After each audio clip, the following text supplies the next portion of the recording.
Hey, boomers. 40% of Americans have a hard time swallowing pills. So when it's time to take your vitamins, large capsules and pills are out of the question. I certainly don't like those. So we know gummy vitamins exist, but they're full of sugar. They get stuck in your teeth, and they only contain a fraction of the nutrients that you need. Luckily, Easy Melts has discovered the ultimate vitamin sweet spot. Vitamins that melt in your mouth, taste like a treat, and are packed with nutrients ready for absorption, all without an ounce of sugar. For a limited time, Easy Melts is giving Hey Boomer listeners a free 3-month supply of vitamin D3 with your first purchase. To claim your free D3, visit try.easymelts.com/heyboomer. Say goodbye to the old way of taking your vitamins and hello to the easy way. If someone in power does something that is the equivalent of throwing a stone into a pond, right? They have the power to throw a stone. The ripples spread out. And those ripples affect people in all kinds of ways. And the people they affect may not even be aware of where the ripple's coming from. But the people throwing the stone should think about that.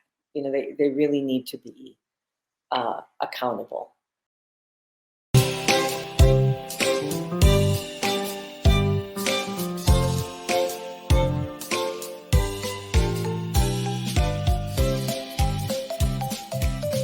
Hello and welcome to the Hey Boomer Show.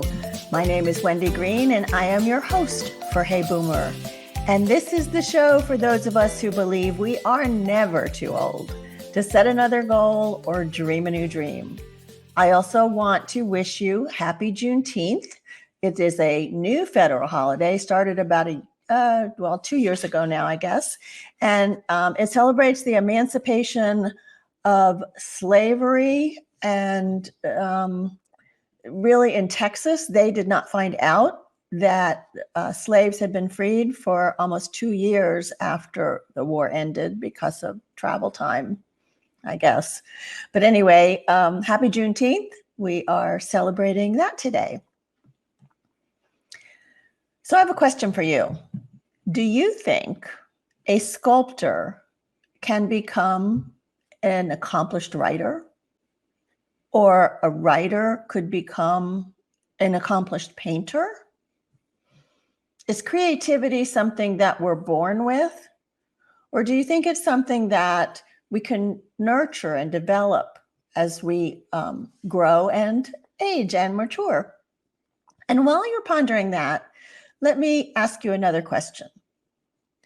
Imagine, if you will, that something terrible happened to someone in your family or, a child, a grandchild, and it was because of something unjust that a person in power did, and it could have been prevented. How far do you think you would go to try to right that injustice?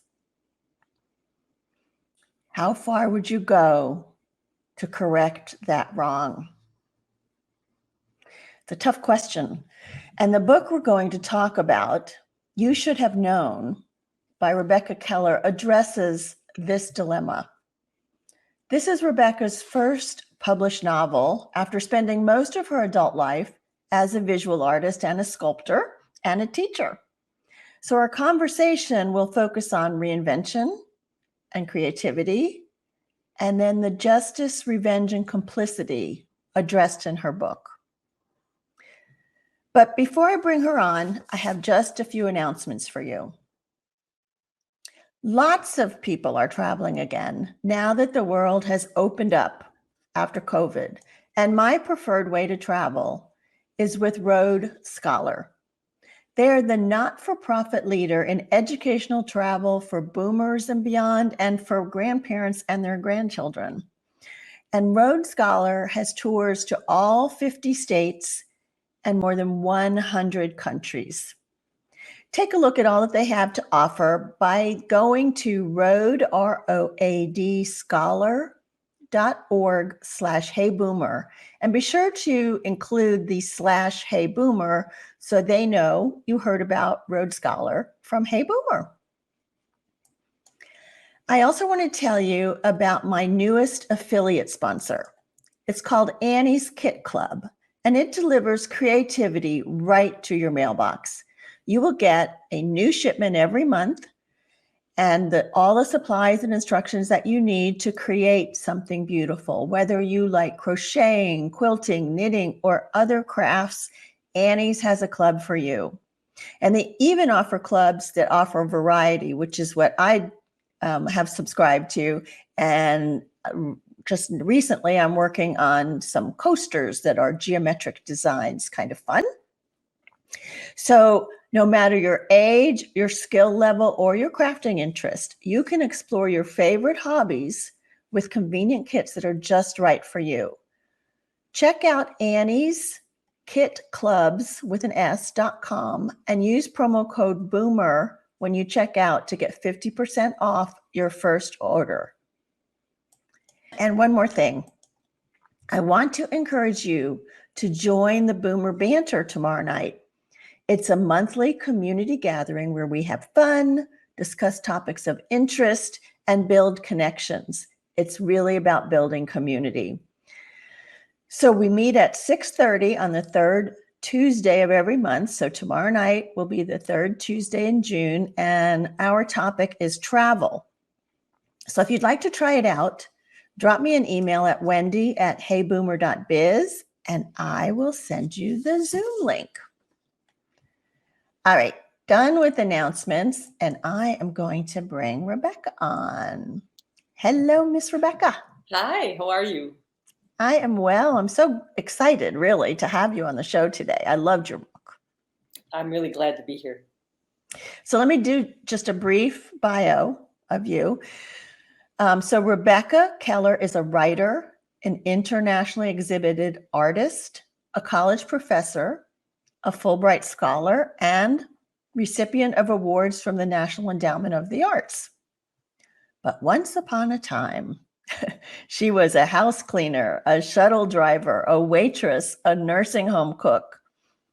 She got a graduate degree to improve her lot and ended up working in museums where she wrote about art and gave tours, making her own work at night.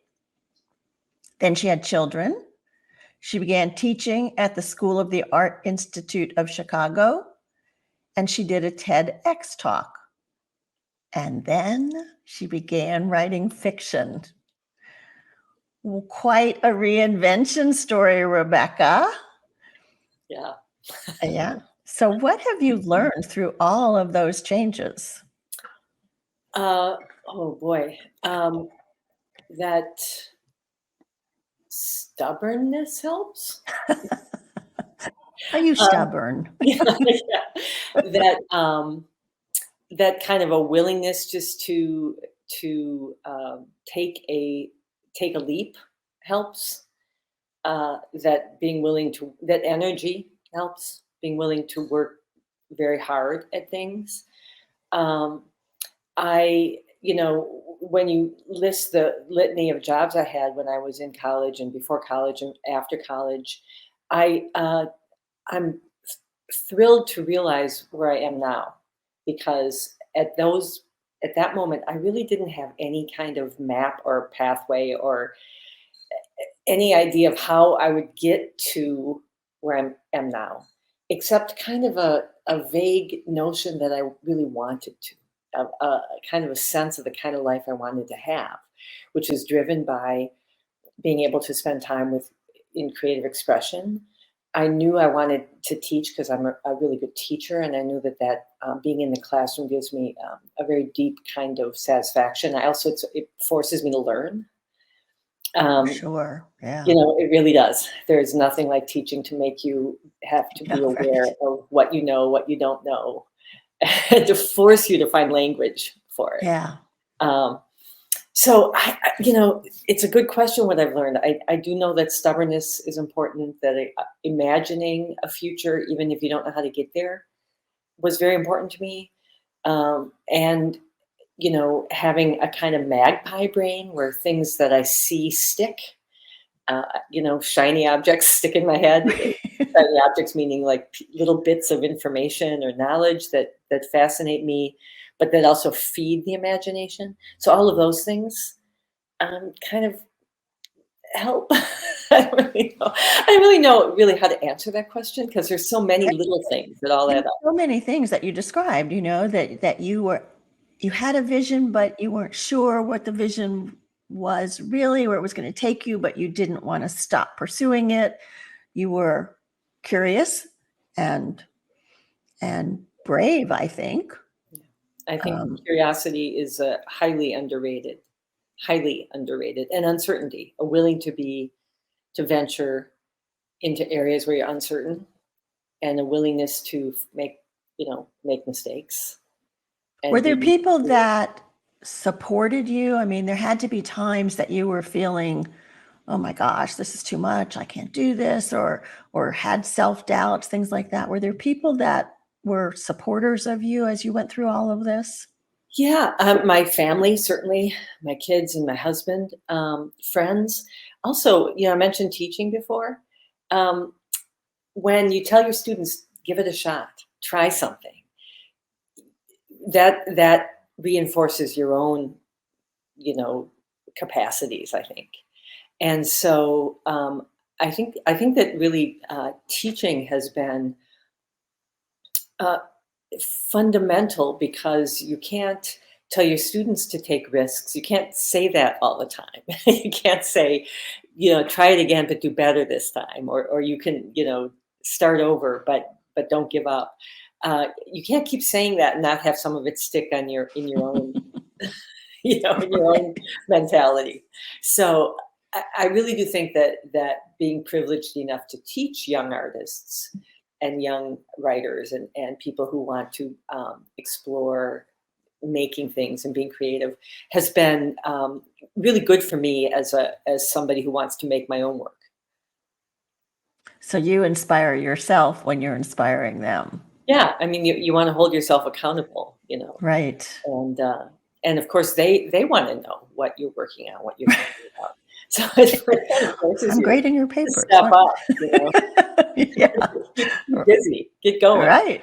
Mhm. So you're teaching young artists. Talk to me about creativity. Do you think everybody has the ability to be creative, or is it kind of in your DNA? Yeah, boy, I think there's a spectrum of a continuum.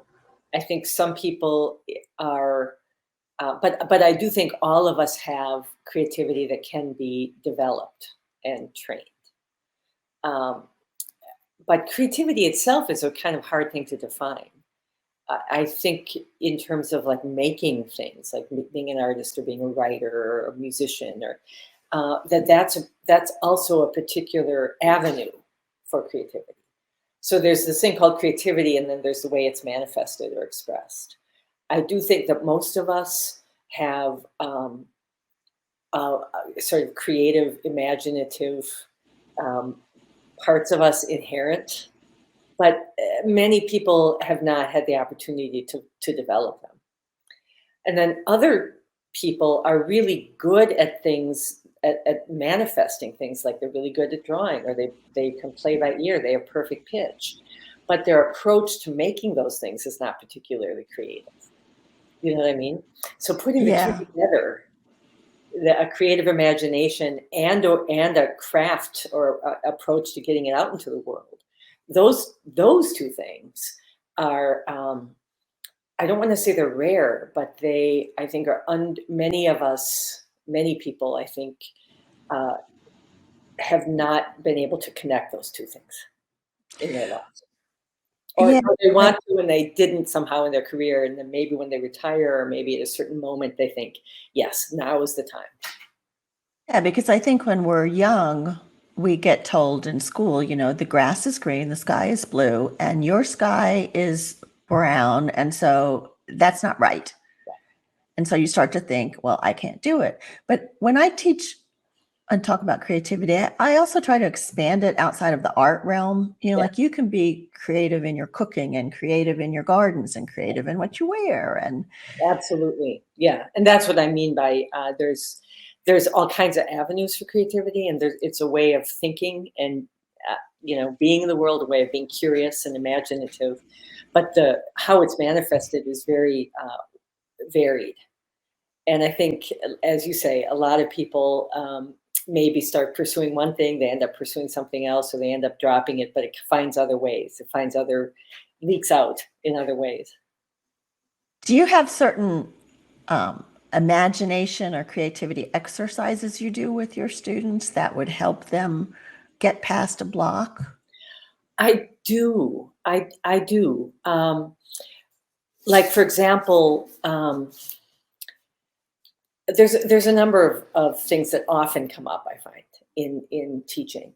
One is that your first attempt at anything is often kind of crappy. You know that, like the writer is saying, is shitty first drafts. Of course they're shitty, but it's a first draft. So focus focus on what's under your belt, and then start kind of digging down. So one of the things that is important is not stopping too soon. Hmm. Is continuing to push. I recently had a conversation with someone who, was using some imagery that was kind of cliched. And I was like, if you went to the store that was labeled this kind of imagery, and you walked in, this would be the first three things on the shelf that you just grabbed and stuck. What would happen if you went into the warehouse or went into the basement and poked around in the corners and tried to find kind of the interesting things that had been left there by the grandpa who founded the store 50 years ago? You know, Yeah. so kind of poke around, bang at it a little bit and see what comes up. Um, Yeah. and be willing um, to recognize that it's not a failure. It just isn't cooked enough. Right. You Right. have maybe the ingredients, but you need to make the sauce a little thicker. Another thing I often do actually is I'll have people make lists and of ideas, and I'll tell them set a timer for 5 minutes and just free write, list ideas, associations, whatever. No rules. Just the only rule is you keep going for 5 minutes, and that is so hard. That It's is so so hard. hard. Yeah. And then after that, I'll say, okay, do it again, Oh, no. right? 5 more minutes. And I don't care if you repeat it; it doesn't matter. But just and the purpose, and I'll have people sometimes do it up to 3 times, and then I'll have them go and start circling things that they see are connected. And it's not like there's some rule, but it begins to unpack and create unexpected connections, and it helps them give a map of their own imagination. But what it also does is it defeats your internal editor, because I your love internal that. editor is the Yeah. voice that says that's stupid. No, Mhm. that's stupid. No, that's stupid. And if you tell your editor, if you need an editor at a certain point, but if it kicks in too soon, it shuts things down. Yeah. So to defeat that, to get past that, you just overwhelm it. with- I love that because yeah, because by the time you get to that second or third list, you're it's done with the exhausting, editor. You're just putting stuff down. right? And you And get you past all these things, and suddenly you find yourself in the zone, and then yeah, I've seen students just fill butcher paper full of stuff. that's Um, but great you have to idea. get past the beginning. You have to get past Yeah. the, ugh, you I know. know, right? Um, and Right. then when that happens, ideas really do start to flow. That's Um, a great idea. I love that. yeah, it's a So helpful. did you use that when you started writing You Should Have Known? No, actually, the DNA for you should have known came. Um, it, it came. The very beginning of it was a story, a very short story, meant that I wrote many years ago, and I never actually published it. It was, but I liked it. I liked the idea of it, and so that was one thing. Then I and at the time I'd been writing a lot of short fiction. And Okay. but I decided that I wanted to write a novel, and I wanted it to be about this kind of morally complicated story where right and wrong, often right and wrong isn't quite so clear cut. And people who we normally think of as really good people can be tempted from the straight and narrow. Uh, what would make that happen? What circumstances would make that happen? And if I centered the book on someone doing that, how can I make them still be have their audience still be in their corner and not turn on them? Not break faith with the character that they thought they were reading about. So, uh, so I began kind of that short story had because it was kind of this weird twisty thing where somebody did something that was kind of coming in sideways a little bit at a problem, and the problem was retribution. Mhm. And so that was kind of stuck in my mind.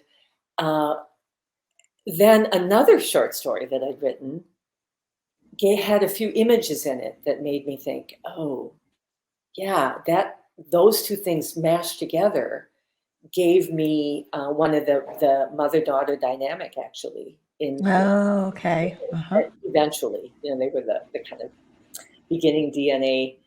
And then what kind of helped me fall into place was a setting. As you know, the book is set in an assisted living facility. And when my mother entered an assisted living facility, it occurred to me that a place like that would be a great place to set a novel because it's a closed, semi-closed environment. People in it have a lot of history. There's a lot of potential for old grudges, old angers, and because people are older and perhaps not always their memory's not always reliable. There's also the potential for uh, doubts about what exactly is reality. So it Mhm. struck me as a really great place to think about putting setting a novel. And so all of those strands came together in a way that kind of surprised me. But they came together and then they came apart and then they came together. I ended up rewriting the last half of the book, last third of the book, 3 different times. Is that right? Well, as you all can hear from just the pieces of the story that she um, kind of teased you with, it's a fascinating book. I mean, I couldn't put it down. I find lately I'm reading and I fall asleep and I'm reading and I fall asleep. I could not put this down. I was really Great. involved with it. Um, my and I think I said this to you. My only thing is I wish Franny was a little older Yeah. because she's 70 and I'm going to be 70. And I'm like, She's 72.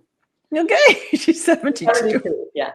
Although I think I mentioned to you, when I originally wrote the book, I had her as an older character, Yeah. and my And publisher, who is wonderful, but multiple people in the industry said we cannot sell a book centering an 80-year-old woman. well, there's So, an ageist comment for you, isn't yeah. it? Well, But yes, and I mean, it's a chicken and egg thing, right? Because agents and publishers, they want to sell in the world as it exists, even if they wish it were different. yeah, And of course, as authors, it's a tricky thing. You want um, to focus on an older character, but you also want to get it out into the world.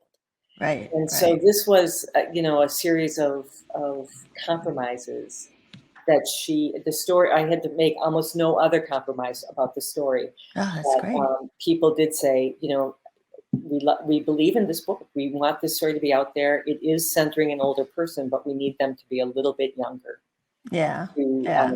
to be able to market it. And it's tricky. It's tricky. It's tricky. And she was injured. So that's part of the reason she was there. It's not as much because she was 72. Right. it was because she had been injured. So one of the things you talked about is the sense that as we get older, we become more invisible. People don't see us anymore. And that was kind of almost an excuse for Franny to be able to do what she did. So will you talk about that a little bit? She, on the one hand, I think she resented that, Mm. because when people, especially when they enter into an assisted living facility, she's clearly, in her right mind. Franny's very sharp, and she's very capable. She has lots of agency and lots of interests, as Mhm. many people do, even in an assisted living facility for whatever reason they're there. And certainly, being older, it's not like you cross an invisible line and suddenly cease to be yourself. Um, and she, was a sharp, funny, kind of sardonic, kind, compassionate person. And so so I think she resented it that people stopped seeing her as an individual and started seeing her as old, Mhm. simply I think old, she not did. losing identity. And at the same time, she recognized that there was freedom in that invisibility. That if she's been disappeared from, if people don't assume that she can do anything, Mhm. have any agency, have any creativity, then maybe that also means she can get away with stuff. So, it's a double-edged sword. She recognizes that it gives her perhaps an opportunity because she is tempted off the straight and narrow.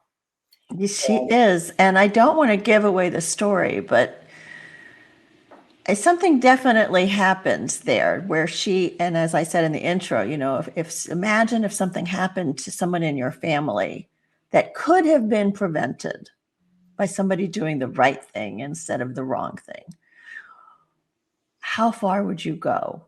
Have you struggled with that question yourself? Have you thought about that? Maybe not in real life, but in fantasy life? I've thought about the fundamental question a lot about responsibility and accountability, not necessarily as it applies to my personal life, but in just in general in public life.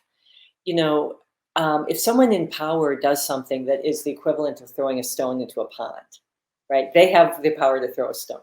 The ripples spread out, and those ripples affect people in all kinds of ways. And the people they affect may not even be aware of where the ripple's coming from. But the people throwing the stone should think about that. They really need to be accountable. I remember years ago reading, and I think it's an Arthur Miller play. If I recall, I may be really out on a limb here. That of someone who was a business, their business. He was a business person, very successful, and he was making parts for an airplane. And he decided to cut corners and make a part that was cheap. And it ended up getting in an airplane that was piloted by his son, and his son died. Something like this. I mean, Yeah, yeah. and you may get a bunch of people calling and saying, "This is where she got it right." It's a Disclaimer, different play. but I was fascinated by that because it's like, how far back can you trace that thread? And one of the things that seems to me is the person who made those cheap parts knew they were making it cheap. That's a big important factor. They knew it. They knew they were cutting corners, Right. and they gave themselves permission and did not think beyond, like, how did the ripples fall out. And in the case in Franny's situation, the person who threw the stone to make the ripple that affected her family so dramatically knew they were in the wrong, knew they were doing something that they shouldn't be doing, and did not examine the results of their actions, and were protected from it. And Franny had just had enough of people in power being protected from the results of their bad actions. Yeah. I mean, I've thought about it in the sense, if anyone was ever to hurt my children or my grandchildren, I can imagine I could be pretty revengeful. Right. You don't mess with my family, Right. Well, that's even though I'm a pretty getting nice older. person. But Yeah, and that's the truth of with Franny. Her family was really broken, and she one of the parts of being older in her mind is she also realized she might be able to get away with it she did and think not that. be caught. And of course, the thing is, how does that make her any different than the person that she is exacting her revenge upon?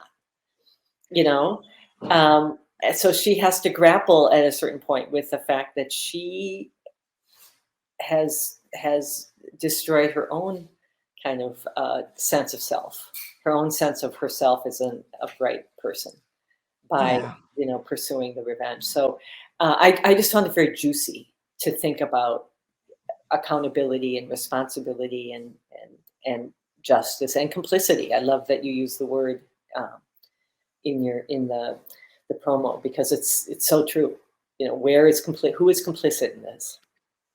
Well, and that was what was so interesting. I mean, you threw in a couple of other characters, like the friend of the person who should have known better, and the man that she became friends with in this assisted living facility. And that just complicated it for her more. And, the secrets and the guilt and, oh my goodness. The wrong person being blamed, and because of her, yeah. Yeah, I mean, and it's so true that you never that old kind of thing about a butterfly in the forest of the Amazon spreads its wings, the repercussions occur across the Right, world. right. And it's certainly true in her, in that, among the characters that she's involved with, that her actions have all kinds of unforeseen consequences that she realizes are down to her and down to her poor judgment, really. And Yeah. her one moment, her impulse of giving into her worst self, and so she has to grapple with that. Feel the fact that you are aging, you're a boomer. How do you feel that impacted the development of this story? Well, I mean, when my mother went into assisted living, many of us are grappling with older parents Mhm. and older relatives in general, and also I have children, so kind of caught in the midst, right, of caretaking for, or caring about, a generation ahead of us and generation behind us. And so the emotional realities of that, I think, were really important, in the development. I've also, in my family, I wrote an article for Women Writers, Women Books. They asked about generational dilemmas and generational kind of dynamics. And in my family, my two of my brothers died unexpectedly Mhm. at a relatively young age, in their 40s, and they not long one after the other. So obviously, this was devastating to my whole family, but to my mother in particular, it was just, she never really recovered from it.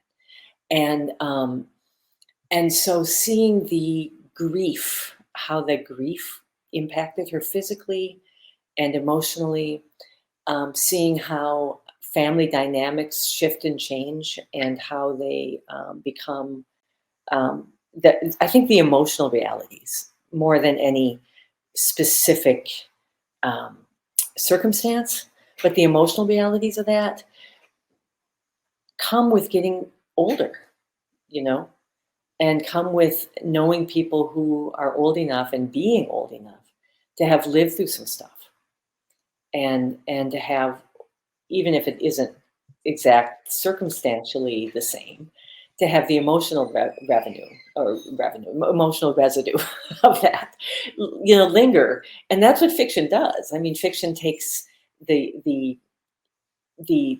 kind of the emotional substance of life and repackages it in surprising ways. Yeah, I So think that's a great answer, because I think we are, as we get older, we go through stages where we recognize family dynamics differently at different stages. But I think as we get older, we do start to recognize the impact of things that happen to the family. And we want, I mean, most of us want to protect the family, no matter how old we get, we still feel like the mother hen. We want to make everybody feel better. Right. And Right. that was definitely her motivation, even though it didn't Yeah, her work. motives were good. The effects, not maybe not, but although it Oh, turned out all right in the end, just to let it did turn out all right in the end. Thank goodness, I know. redeem yourself and She did. She did. Yeah, it was really an interesting book. I'm curious, Rebecca, you give teaching and advice to your students all the time. What's some of the best advice you've ever received? oh, that's a good question. Keep going. Okay. This is again, it's a two-sided thing, right? Okay. On one hand, keep going. On the other hand, know when to set something aside. And they may seem opposite, but they're really not, in that everything you work on, you learn from. And I have written a lot of things, made a lot of artwork that in the end, despite how much I worked on it and how much I believed in it, just didn't quite gel. It wasn't quite right. But but you learn from that. It's a huge opportunity to learn and to make yourself better, to be interested in your own life, in your own process, and then to fold that into the next project. So knowing when to give up, while at the same time not giving up in the larger commitment to yourself to write a book or to make some artwork or to perfect a recipe or whatever it is that you've committed to. So I think probably the biggest thing that I've learned is that is part of being an artist, really, and a writer, any kind of creative person, maybe any kind of person, is that failure is important, and failure is not failing. That it's your failures are critical and important, and that's where you both learn the most, and also find identify your greatest strengths. Because in something that isn't working, there might be one thing, one thread that shines in the kind of mess, and that tells you a lot. So learning how to distinguish those things is I think part of the biggest challenge. Yeah, that's a tough one, because failure is such a loaded word, It is. right? But the way you described it, finding that one thread, it doesn't mean you're throwing everything out and starting over from scratch. It Yes. means that you're developing a new way of doing it or a new way of looking at it, or taking some things out and adding some new things. And it's a pivot, but it doesn't have to be a total disaster. No. I remember years ago, I was talking to someone, and I wish I could remember who it was, but I can't. It was a fellow writer who was much further down the road than me, and we were in a situation where they had read something of mine and were giving me feedback, and they um, they asked me what I was working on, and I said I had been working on XYZ, but I had decided it wasn't working well, so I just deleted it. And the look on their face was so full of horror. Oh. And they said, "You deleted it?" And I said, No, I didn't actually delete it. I took it out of my active pile." And Mm. and they were so relieved. And and I and I understood why he looked so horrified, because even now, I'll go back to things that I wrote that personally that I hate, that I think, "Oh, this is terrible. What was I thinking?" But we'll have a paragraph, or I'll remember, Mhm. it'll tickle something in me, Mhm. or there'll be a character that I'll have loved, or a phrase that I'll have loved, and I'll go back there and I'll find that little glimmer, or I'll read it, the whole thing, and remind myself what I was thinking of, how far I've grown, and also recognize in retrospect some of the strengths that I always had, even in work that wasn't working. Um, so that look of horror was really telling for me, because more than anything else about that conversation, I remember more than anything he said, I remember that look, that horrified, like, don't ever throw anything away. Yeah. Bury it where nobody else can get it, maybe. Which I do adhere to, because there's things in my computer I would absolutely cringe to have anyone else read. But Yeah. I am glad I have them to refer back to. So, Well, and I do that too. I'll go back to things I've written years ago and it'll spark an idea. Oh, I could do a show about that. Or maybe I'll write a blog, or maybe the banter will be about that, those kinds right, of things. right, right. So let me just tell you all, you should have known a compelling book that it says unputdownable. I agree. Unputdownable definitely gives you some moral dilemmas to think about and some interesting characters to think about and to cheer for and to maybe not cheer for. And um, yeah, and like Rebecca said, it does turn out well in the end. So we all going to go, whew, good sigh of relief there. Yeah, thank you for that, Rebecca. And then what a good conversation to taking us all the way from creativity to the moral dilemma and then back to creativity. Yeah, fail better. That's my final advice to myself. Fail Yeah, better. That's a good one. yeah. Yeah. So if you'd like to learn more about Rebecca and some of the visual work that she does as well, in fact, she just got back from Greece where she was doing what did you call it? A sabbatical kind of It thing? was a residency. Residency. Residency in through the Skopelos Foundation for the Arts. So thank you, Skopelos Foundation for the Arts. It was marvelous. It was on the island of Skopelos in the Aegean Sea, and Nice. I was making visual art. It was So, marvelous. yeah. So check out her website. It's RebeccaAKeller.com. And you can contact her through that site as well and learn about her art and some of the other, well, you can find the book there, all that other good stuff. That's right. That's right. Before I let you go, when you think about travel, please think about roadscholar.org/heyboomer. Check out some of the amazing trips that they have there. If you are interested in being creative yourself, you can get everything you need through annieskitclubs.com, and you can use promo code BOOMER and you will get 50% off on your next or your first order. So that's a lot of fun stuff there. And join us on the Boomer Banter tomorrow. We're going to talk about travel. I will talk a little bit about my Costa Rica trip, and then we're going to find out about some of your travel adventures. So if you'd like to be part of that and the Boomer community, send me an email at wendy@heyboomer.biz. Next week, my guest is Philip Martin. And Philip has been a friend of mine since I lived in Northern Virginia 10 years ago or so. We met at Rotary, and then he was my coach for a while. And he has extensive experience as an executive coach and a sales leadership coach. He and his beautiful wife, Donna, are the proud parents of a Tibetan Terrier. And over the past year, Philip has been writing a leadership book for kids. And he has used 2 Tibetan Terriers to teach these leadership lessons. Visually, the book is absolutely gorgeous. The pictures are fabulous. And these little Tibetan Terriers go on a journey and learn all kinds of things.